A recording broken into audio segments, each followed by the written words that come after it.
Saudara Menteri Lingkungan Hidup dan Kehutanan atau LHK diberi waktu 2 bulan untuk menyelesaikan polemik kawasan hutan hak guna usaha di 80.000 desa yang ada di Indonesia.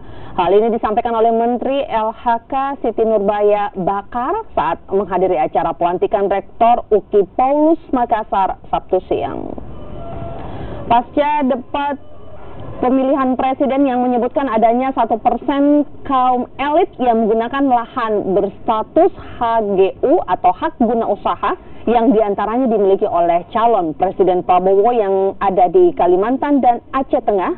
Kini Menteri Lingkungan Hidup dan Kehutanan Siti Nurbaya Bakar telah dipanggil oleh Presiden Joko Widodo dan melakukan rapat terbatas 26 Februari lalu.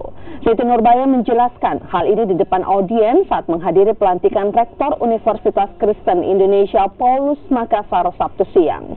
Siti Nurbaya hanya diberi waktu 2 bulan oleh Presiden untuk menyelesaikan polemik HGU dan masalah desa. Ya, kalau yang HGU itu urusannya Pak Menteri APR.